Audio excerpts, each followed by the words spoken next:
perquè igual que m'agradava ara escoltar l'Alcoberro, ahir vau convidar un senyor d'Israel i un altre d'Iran, que em van semblar molt interessants, la reflexió inicial que d'alguna manera feien tots dos, de dir sí, és que des d'Europa anem analitzant tot el que passa, però estem llunyíssim i no entenem la realitat dels éssers humans que estan allà patint el dia a dia i bregant amb el dia a dia.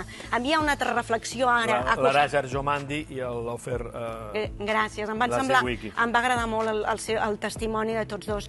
Acostant-se al 8 de març, em sembla una altra reflexió interessant relacionada amb Iran, que no oblidem que a Iran fins al 1979 les dones anaven amb minifaldilla. Bueno, qui pot parlar del 1979 és ell, eh?